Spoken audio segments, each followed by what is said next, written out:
안녕하세요. 반갑습니다. 요즘 높아진 분양가와 대출 규제로 곳곳에 선착순 기회가 오는 곳들이 많이 있습니다. 그 중에 역세권의 신축이고 브랜드와 대단지 조건까지 갖춘 병점역 힐스테이트 오산더 클래스, 바로 체크포인트 확인해 봅니다. 병점역 힐스테이트 체크포인트 9가지. 1호선, 급행노선, GTX-C, 동탄트램. 병점역에서 광교중앙역으로 이어지는 병광선, 동탄 인덕원선, 병점역 복합환승센터, 그리고 GTX-A 등 너무나 많습니다. 모두 병점역과 연결이 되는 곳으로 하나하나 살펴봅니다. 첫 번째, 현재 병점역에 운행 중인 1호선과 급행노선입니다. 수원역과 한정거장이고 급행노선이 다니기 때문에 현재도 유동인구가 많은 곳입니다. 두 번째는 바로 동탄트램 연결입니다. 그동안 논란도 많았고 그만큼 시간도 오래 걸리고 있습니다. 동탄트램은 현재 기본 계획이 변경이 되어 전 노선 지상으로 다니게 되며 종점은 바로 병점역이 되는데요. 2028년 12월을 목표로 추진 중입니다. 하지만 시간은 더 걸릴 것으로 예상이 되고 복합환승센터와 함께 들어올 수 있을 것으로 예상됩니다.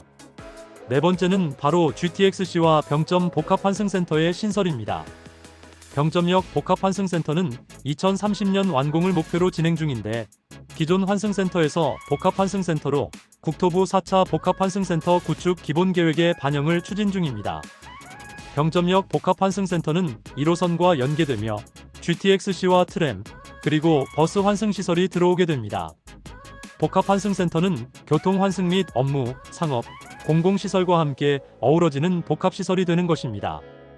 GTX-C 연장과 지난 신도시 발표 계획까지 반영되어 복합센터로의 승격 가능성이 아주 높습니다. 병점역에 사활이 걸린 가장 중요한 GTX-C는 기존 수원역이 종점이었던 본선 계획에 병점역까지 동시 개통을 추진 중입니다. 이 연장 사업은 크게 아산까지도 계획이 되어 있습니다. GTX 연장 사업의 재원은 지자체 원인 부담 방식으로 추진 중인데 경기도 재정자립도 2위인 화성시의 병점역은 상황이 좋은 편입니다. 구조적으로도 서동탄역을 GTX-C 회차지로 사용 계획이라 병점역은 지나게 됩니다.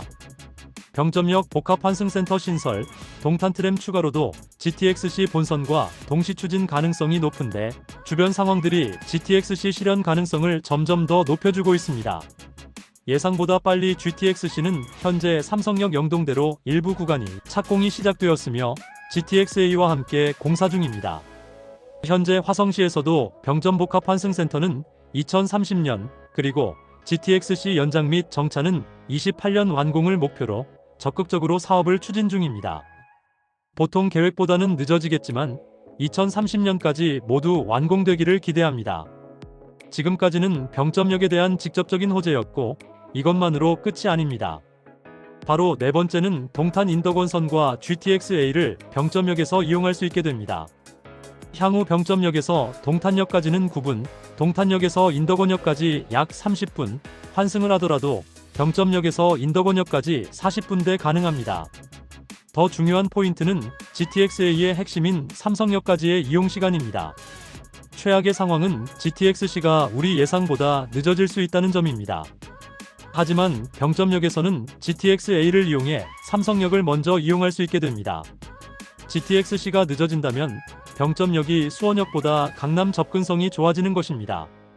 직접 시승해본 결과 현재 동탄역에서 수서역까지 22분 걸립니다. GTX-A가 SRT와 노선을 함께 사용하여 종종 연착이 되는 점을 감안하더라도 병점역에서 삼성역까지는 40분대 도착이 가능해집니다. 동탄 인덕원선과 동탄트램이 병점역과 연결이 되면 동탄역을 거쳐 삼성역까지 약 40분, 인덕원역까지 약 40분 만에 이용이 가능해집니다. 물론 GTX-C가 빨리 개통된다면 그 시간은 더 줄어들게 됩니다. 여기서 가장 큰 포인트는 병점역이 GTX-A와 GTX-C를 모두 이용할 수 있는 곳이라는 점입니다. 병점역에서 광교중앙역까지 이어지는 병광선입니다.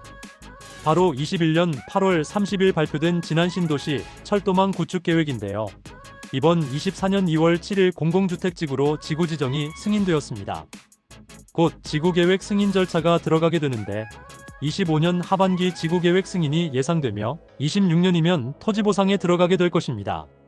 사업 기간은 2031년까지 계획되어 있어 첫 번째 분양은 2031년은 되어야 가능할 것으로 예상됩니다. 2031년이면 앞으로 6년이고 약 3만 세대, 광교 신도시만한 규모입니다. 앞으로 6년 후 분양가는 우리 예상보다 높아질 겁니다. 6년이라는 시간은 지난 신도시 분양만 기다리기보다는 그 사이 신축 분양을 통해 갈아타는 계획을 세우는 분들에게는 최적의 타이밍입니다. 최소한 이 지역에 살고 계시는 분들은 이제는 경험적으로라도 알아야 합니다. 광교 신도시가 처음 분양했을 때, 그리고 동탄 신도시를 처음 분양했을 때, 그리고 병점역 아이파크를 분양했을 때, 그때를 놓치지 말았어야 했다는 점, 이제는 알아야 합니다. 그 기회가 한 번 더 오고 있는 것입니다. 신도시에서 가장 중요한 건 철도망이죠. 빠르면 25년, 늦어도 26년이면 국토부 지구계획 승인에 따라 구체적인 철도망 계획이 드러날 것입니다.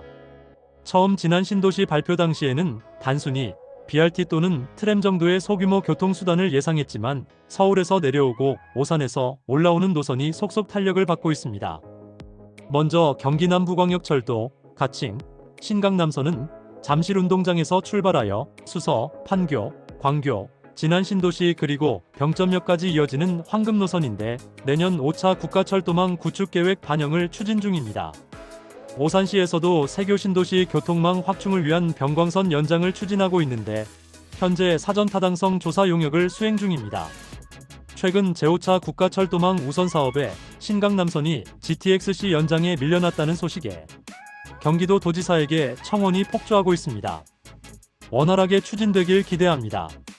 내년 제5차 국가철도망 계획에 GTX-C와 경기남부광역철도, 신강남선 두 개 노선 모두 추진 중인데 최소한 하나는 될 것으로 예상되고 두 개 노선 모두 포함된다면 병점역은 한마디로 초대박.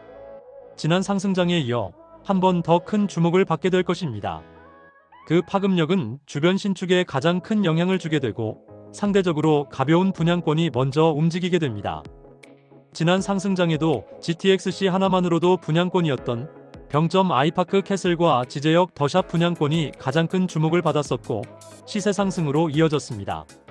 참고로 두 곳 모두 분양 시점에는 일부 타입이었지만 선착순 기회까지 갈 정도로 인기가 높지는 않았었죠. 심지어 중도금 무이자 조건이었음에도 비싸다 하며 선착순이 올 정도였는데 지금은 전고점을 거의 회복, 돌파할 정도로 지역 대장 아파트가 되었습니다. 아직 실거래가는 올라오지 않았지만 최근 병점 아이파크는 실거래가 8.1억을 찍었다고 합니다. 이제 마지막입니다. 바로 수원 비행장 이전 부지에 추진되는 스마트 폴리스 계획입니다. 병점권역은 현재 수원 군공항의 가장 큰 소음 피해 지역이면서 대선, 총선, 지방선거를 불문하고 매번 선거 때마다 이전 공약에 포함이 되는 곳입니다. 동시에 병점권역 도시개발과 지난 신도시 공공주택 지구 지정으로 개발 압력은 더욱 더 높아지고 있는 곳입니다. 다음 선거에도 분명히 이슈화가 될 것이며 이전 계획이 구체화되고 확정이 되는 순간 가장 큰 수혜 지역이 될 것이고 그 중에 신축이 주목을 받을 것입니다. 지금까지 1호선, 1호선 급행, 동탄트램, GTX-C, 병점역 복합환승센터, 동탄 인덕원선, GTX-A, 병광선, 수원 군공항 이전까지 9가지나 체크해봤습니다. 모두 병점역과 연결이 되는 것들이며 모든 개발 계획들의 완성은 2030년을 전후로 집중이 되어 있습니다. 현재 아파트 분양하는 곳 중에 이렇게 많은 호재가 집중되어 있는 곳은 전국 어디에도 없습니다. 다음은 병점역 도보권에 분양 중인 힐스테이트 오산 더 클래스, 분양가, 계약 조건, 위치, 평면, 자금 계획, 전매 계획, 수익 시점 등 구체적으로 낱낱이 파헤쳐 보겠습니다. 이상 병점역 힐스테이트 오산 더 클래스 체크포인트 1편이었습니다. 2편을 기대해 주세요. 감사합니다.